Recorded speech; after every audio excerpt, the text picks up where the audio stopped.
Una vez abierta, la caja de Pandora no puede cerrarse nunca. Durante el siglo XXI, la guerra no ha tenido fin en Oriente Medio y más allá. Desde Afganistán hasta Irak y desde Libia hasta Siria. Los habitantes de estos países han soportado una violencia sin fin y un sufrimiento inmenso.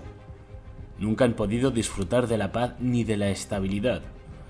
¿Son los conflictos de Estados Unidos en Oriente Medio guerras de necesidad o se trata de guerras de elección?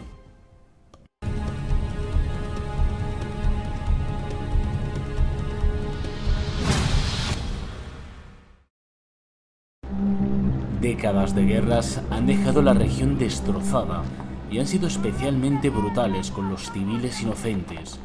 La gente ha sido asesinada en sus casas y en las calles. ¿Cuál es su nombre? Malak. ¿Dónde está su padre? Muerto. ¿Cuándo? Muerto. ¿Dónde murió? ¿Murió en la guerra? ¿Ha desayunado, comido o cenado? Debido a la guerra, más de 47.000 civiles murieron en Afganistán.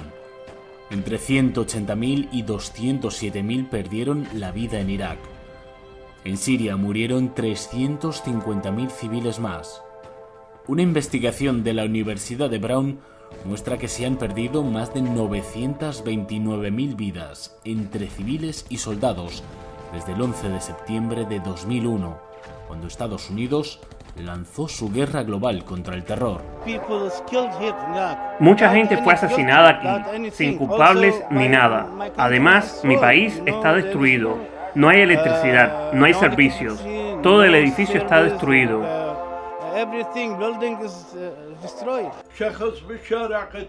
Vi a un hombre que caminaba por la calle y lo mataron. Vimos escenas parecidas a esta varias veces, así que pensé que algún día, pronto, yo también estaría muerto. Por esto opté por huir. En 2003, una coalición liderada por Estados Unidos invadió Irak para derrocar al gobierno de Saddam Hussein, con el pretexto de que Irak estaba desarrollando armas de destrucción masiva. La operación no encontró ninguna.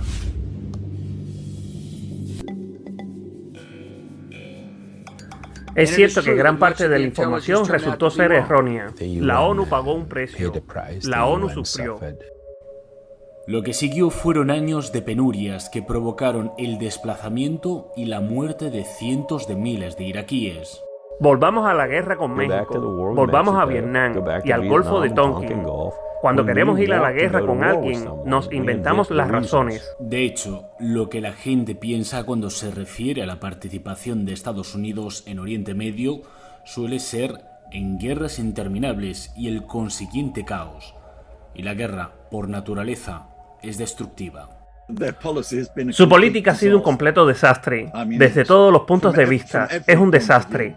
Obviamente, las consecuencias más devastadoras están en el propio Oriente Medio. Si tomamos tanto la invasión de Irak como la guerra civil en Siria, en la que Estados Unidos estuvo profundamente involucrado, probablemente han muerto más de 1 millón de personas. Varios países han quedado completamente devastados. Several countries have been completely devastated.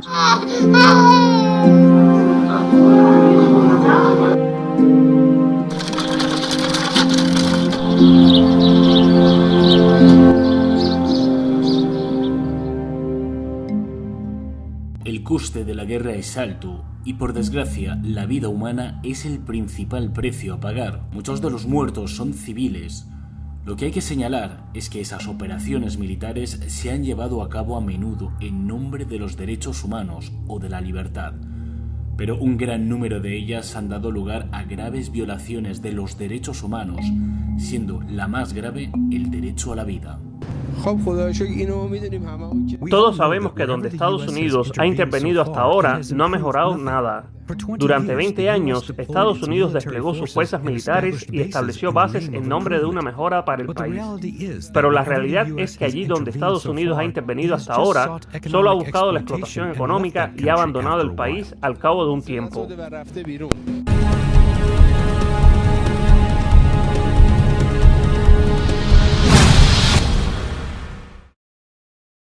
La crisis de los refugiados es otro problema causado por la guerra. Los datos de ACNUR muestran que más de 82 millones de personas en todo el mundo se habían visto obligadas a huir de sus hogares a finales de 2020. 1 de cada 9 de estos refugiados procedía de Siria o Afganistán. La injerencia y la ocupación de Afganistán han provocado inestabilidad económica y social. Cientos de afganos emigran a diario, huyen del país en condiciones peligrosas. Los inmigrantes tienen que arriesgar su vida para encontrar un trabajo en Irán porque la vida es más difícil ahora en Afganistán. Hasta 17 personas pueden llegar a ser introducidas en Afganistán en un coche sedán, con 5 o 6 dentro del maletero. Luego son conducidas durante horas a través de diferentes fronteras provinciales iraníes hacia las ciudades centrales. Hasta ahora se han producido numerosos accidentes en las carreteras y muchos inmigrantes han muerto.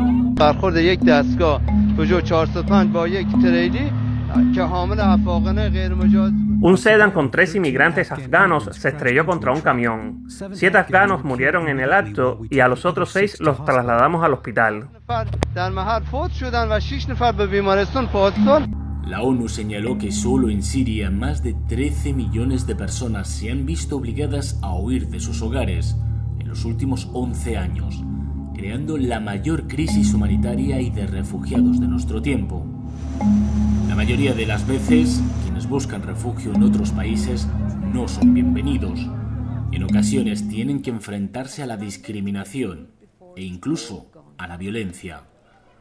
Debido a todos estos problemas, conseguir alimento llega a ser verdaderamente difícil y puede llegar a convertirse en una carrera para ver quién come primero.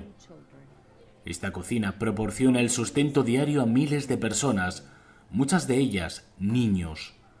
Para muchos, esta es su única comida del día. Faleh, Zidan, Randa y Donnas acaban de recoger alimentos para 4 familias desplazadas. Faleh y Zidan son primos y mejores amigos. Para ellos la comida no era un problema en Sinjar, pero desde que huyeron hace 2 semanas, sus vidas han cambiado drásticamente, demasiado para algunos.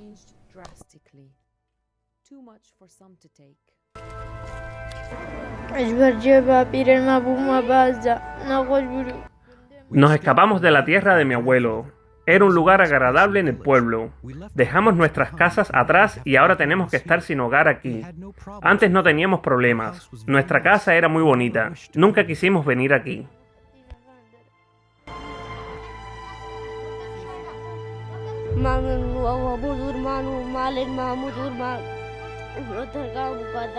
Tuvimos que dejar atrás a todos mis tíos cuando escapamos. Dejamos nuestra casa, a nuestros abuelos, dejamos todo.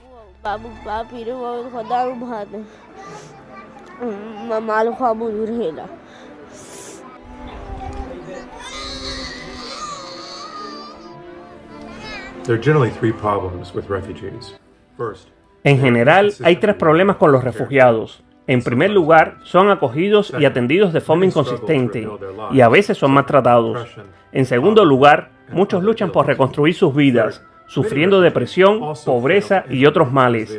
En tercer lugar, muchos refugiados tampoco consiguen integrarse porque no son, de hecho, inmigrantes que hayan querido abandonar su país. Más bien las circunstancias forzaron su salida, los separaron de sus amigos y familiares, y los empujaron a un sitio que tiene poco en común con su lugar de origen. Muchos sueñan con volver, muchos se quedan atascados en el tiempo. Su desarrollo social, cultural y profesional terminó esencialmente cuando se convirtieron en refugiados. Para aquellos que no pudieron escapar, la vida no es mejor. En Afganistán, más de la mitad de los 39 millones de habitantes del país no tienen alimentos necesarios y los niños pequeños corren el riesgo de sufrir desnutrición aguda.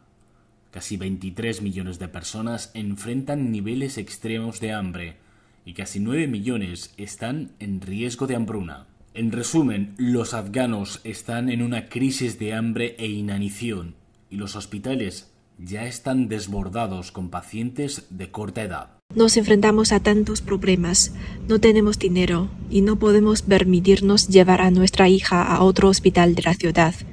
Tengo 5 hijos, pero ya perdí a uno de ellos por desnutrición, porque no tenemos dinero.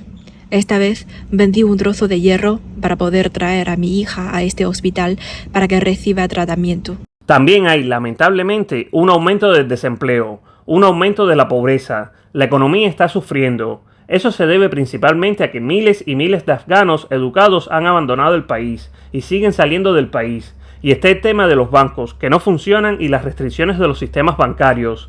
Y la retirada, la incautación de activos afganos por parte del gobierno de Estados Unidos. Una combinación de factores que no está funcionando del todo bien para el bienestar y la economía del país. Eso tiene que corregirse, y eso también requiere una decisión afgana completa y la cooperación de nuestros amigos para mejorarlo.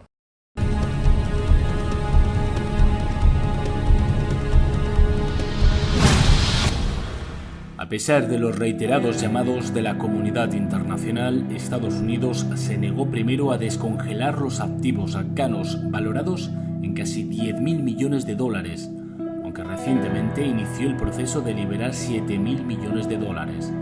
Pero no todo será para los afganos, solo la mitad irá a un fondo de ayuda humanitaria. Los otros 3.500 millones se utilizarán para compensar a las víctimas de los ataques del 11 de septiembre. Una medida tan inusual que ha causado indignación internacional. Después de todo, esos activos pertenecen a los afganos y ellos no son realmente responsables del ataque del 11 de septiembre. El ex enviado de la ONU a Afganistán, Kai Eide, indicó lo siguiente: ¿qué tan bajo puedes hundirte? El presidente Biden, que quiere restablecer el liderazgo de Estados Unidos en el mundo, le roba al pueblo afgano 3.500 millones de dólares que le pertenecen a un pueblo que ya sufre amargamente. Esto no solo perjudica a millones de afganos, daña aún más la imagen de Estados Unidos en el mundo. Por su parte, la miembro del Parlamento Europeo, Claire Daly, describe duramente las acciones de Estados Unidos. Las califica de profundamente malvadas y sádicas, y añade: el único motivo concebible para ello es la crueldad. Este dinero pertenece a los afganos que se enfrentan a las devastadoras sanciones estadounidenses y al legado de 20 años de brutal ocupación. Ahora está siendo robado por Estados Unidos. Un acto de bandolerismo internacional. El exsecretario de Estado para el Desarrollo Internacional del Reino Unido, Rory Stewart, señaló que se trata de un asunto vergonzoso y agregó: Afganistán se encuentra en la crisis humanitaria más profunda provocada por la retirada y la traición internacionales. Millones están al borde de la inanición. Ahora, el presidente de Estados Unidos propone robar el propio dinero de Afganistán, que podría haberse utilizado para alimentar a la gente que se muere de hambre. Un familiar de una víctima del 11 de septiembre, citado por la emisora pública turca TRT, declaró: no puedo pensar en una traición peor al pueblo de Afganistán que congelar sus activos y dárselo a las familias del 11 de septiembre. Antes de 1990, el 97% de los habitantes urbanos y el 71% de la población rural tenían acceso a atención primaria de salud gratuita. Pero ahora, una población de 1,8 millones de personas tiene que compartir menos de 1.000 camas de hospital. Y 20.000 médicos iraquíes huyeron del país cuando se destruyeron las instalaciones médicas. Guerras interminables han extinguido cualquier esperanza de crecimiento económico. Por ejemplo, el PIB de Irak nunca ha vuelto al nivel de 1990. Las necesidades básicas, incluida la atención médica, se han reducido a escombros. En comparación con Irak, Siria es algo similar en el hecho de que el nivel de vida era comparable al de los países de Europa Occidental. Pero todo eso cambió después de la guerra. Nos disparan todos los días, nos están matando todos los días. Detengan la matanza de estas personas inocentes. He conocido a muchos sirios que me han dicho que incluso si la guerra estuviera a punto de terminar, preferirían irse porque no tienen agua, no tienen las necesidades básicas para vivir. Siria era uno de esos estados del mundo árabe cuyo nivel de vida se había vuelto comparable al de los países de Europa Occidental. Era completamente autosuficiente en cuanto al abastecimiento de alimentos y sus condiciones en el campo de la salud eran buenas. Por ejemplo, la infancia, el 95% de los niños estaban recibiendo vacunas. En la actualidad, la situación ha empeorado considerablemente. La tasa de desempleo, que rondaba el 8%, ahora supera el 50%. La tasa de crecimiento, que era alrededor del 4,5% anual per cápita, ahora se ha convertido en una tasa de empobrecimiento. Al ver la situación en Afganistán, Siria o Irak, uno no puede evitar preguntarse ¿qué tipo de derechos humanos ha defendido Estados Unidos? Creo que demuestra que Estados Unidos tiene una concepción totalmente falsa de los derechos humanos. Declara que el derecho humano más importante del mundo es algo así como la cuestión de si se puede usar Facebook o no, o ciertas formas específicas de democracia. Y esto no es cierto. Como hemos visto en Oriente Medio, para literalmente cientos de millones de personas, el mayor riesgo es mantenerse con vida. El segundo mayor riesgo es, debo decir, no tener que huir de tu país como refugiado. El verdadero criterio de los derechos humanos es que también viven los seres humanos. Además de la guerra y los ataques aéreos, las sanciones estadounidenses también están convirtiendo la vida en un infierno para millones de residentes en países como Irán y Siria. Trabajadores como yo ganamos 3 o 4 mil libras sirias al día. Con ese dinero no puedes comprar ni un kilo de plátanos. Si tienes hijos, tu vida será aún más difícil. Tras el cese de las hostilidades, Estados Unidos ha impuesto sanciones muy duras al pueblo sirio dirigidas a los estratos más débiles de la sociedad en Siria. Entonces, las personas más pobres de Siria, las más débiles, son ahora el objetivo del país más poderoso y rico del mundo, los Estados Unidos de Norteamérica. Esto dice mucho de los valores humanos y la democracia de Estados Unidos. Mientras las personas de todo el mundo luchan contra la COVID-19, países como Irán, bajo las duras sanciones de Estados Unidos, enfrentan una situación particularmente grave. El efecto directo de las sanciones es que al ceder a medicamentos extranjeros es muy difícil. Los precios son mucho más altos debido a la escasez de divisas causadas por las sanciones. Las compañías farmacéuticas extranjeras no nos venden medicamentos porque temen las sanciones punitivas de Estados Unidos.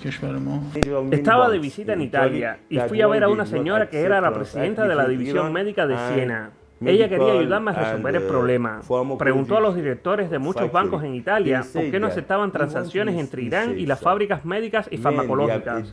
Dicen que quieren estar en el lado seguro, que cuando hacen un trato con Irán, incluso en el campo farmacéutico, la CIA y Estados Unidos les mira con más recelo.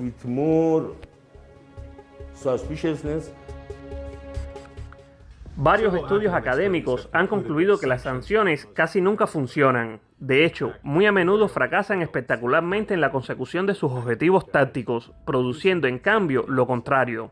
Esto no quiere decir que no sean dolorosas, que no lastimen a las personas, especialmente a los más pobres y vulnerables de las sociedades sobre las que se imponen.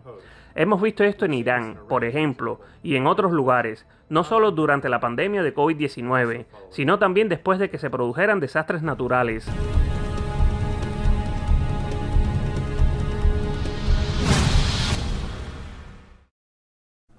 Un aspecto que la comunidad internacional pasa por alto con frecuencia es el impacto en la cultura y la civilización.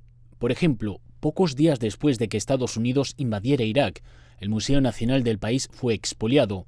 Más de 170.000 antigüedades fueron saqueadas, lo que derivó en grandes pérdidas para Irak, así como para todo el mundo musulmán en términos de cultura y civilización islámica.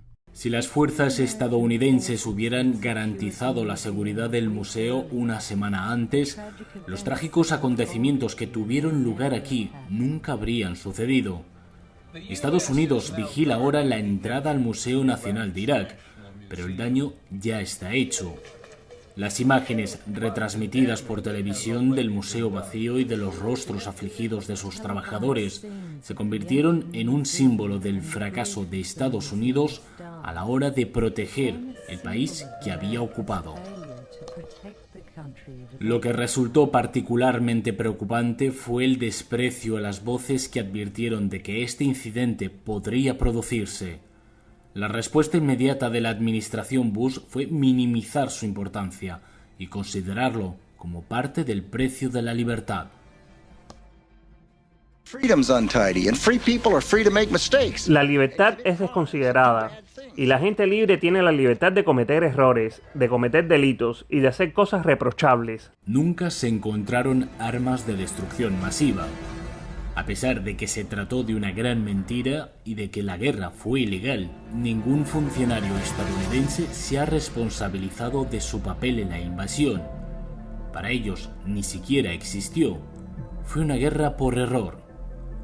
Estados Unidos, que tanto repite la necesidad de un orden internacional basado en reglas, nunca rindió cuentas por este asunto. Saltamos ahora hacia adelante, hasta el año 2021, cuando Kabul fue objeto de un ataque aéreo por parte de Estados Unidos. 10 personas fueron asesinadas, entre ellas 7 niños. Según la investigación llevada a cabo por el Pentágono, se trató de un error honesto. Nadie fue castigado. Este ataque fue llevado a cabo bajo la firme creencia de que prevendría una amenaza inminente para nuestras fuerzas y para los evacuados en el aeropuerto. Pero fue un error y por ello ofrezco mis más sinceras disculpas. Como ya he dicho, Estados Unidos ha bombardeado Kabul y otras provincias muchas veces. Como podemos ver, no es ningún error, porque según su estrategia táctica, no podría haber un error donde era posible ver a niños a través de la cámara que apuntaba. Era una familia con niños y mujeres, así que, ¿qué clase de error es atacar a este objetivo? No es un error, es un crimen de guerra. Aunque el ejército de Estados Unidos admita que ha cometido un error, no ha hecho nada por la familia. Honestamente, fue un crimen de guerra. Estados Unidos ha aceptado su fallo en Afganistán. En realidad, Estados Unidos ha fallado. Ahora que la comunidad internacional exige al ejército de Estados Unidos que admita los crímenes y los lleve ante la justicia. El Tribunal Penal Internacional llevó a cabo la investigación sobre los crímenes de guerra cometidos por soldados estadounidenses y por la CIA. Sin embargo, la exfiscal fue amenazada por el entonces secretario de Estado, Mike Pompeo, quien le advirtió de que su visado y los de los miembros de su familia serían cancelados. El tribunal decidió abandonar la pesquisa.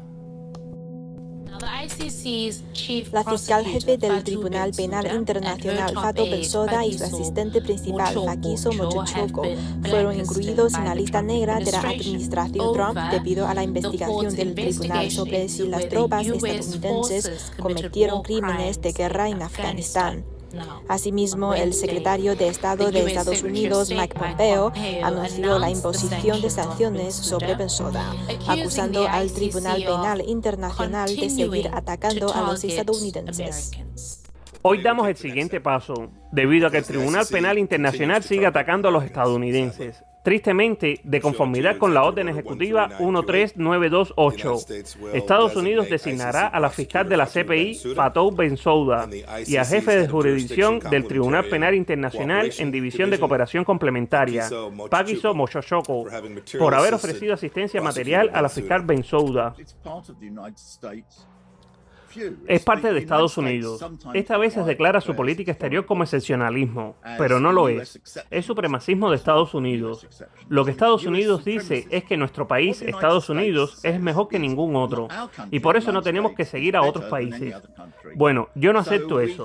No creo que ningún país del mundo deba pensar que no es tan bueno como Estados Unidos. Todos son diferentes. Por tanto, tienen que encontrar las formas de interactuar. Y la humanidad se beneficia del hecho de que no todos son iguales. Y Estados Unidos solo representa el 5% de la población mundial, y se va por ahí declarándose superior al 95% restante de la población. Esto es la causa de una gran desestabilización en el mundo. Ese 95% de la población, con razón, no va a tolerar esto.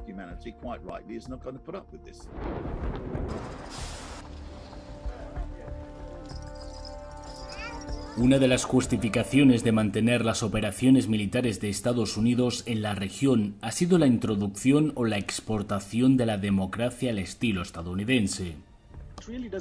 No funciona para nada, porque si de verdad quieres un cambio, debemos pasar a través de los valores para ser respetados. Debemos pasar por los desafíos que realmente prevén un país o una nación. Lo que ha pasado durante muchas décadas, creo que no solo ha sido una catástrofe para los derechos humanos, ha creado más migración, migración forzada, migración económica y migración cultural.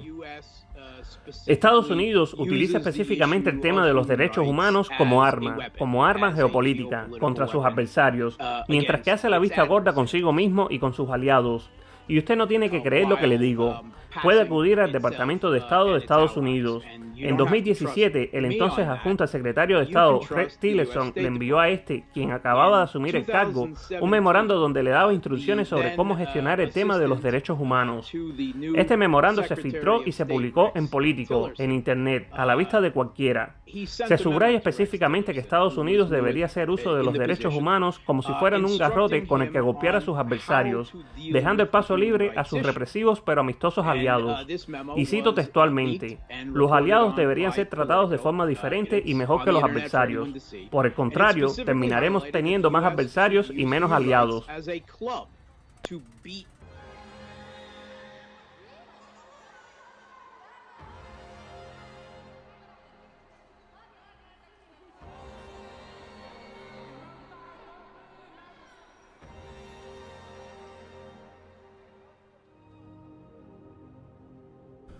Tras décadas de conflictos militares, imagine cuántas balas y bombas han quedado atrás.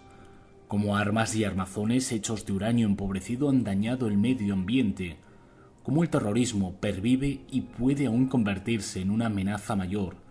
Y cuánto tiempo naciones como Siria, Libia, Afganistán e Irak deberán luchar antes de que puedan volver a ponerse de pie. Como dice el refrán, si la única herramienta que tienes es un martillo, tiendes a ver cada problema como un clavo. A menos que Estados Unidos abandone su culto al poderío militar, lo más probable es que sigamos siendo testigos de más conflictos militares. Y mientras tanto, los derechos a la subsistencia, al desarrollo y a la paz todavía podrán ser violados.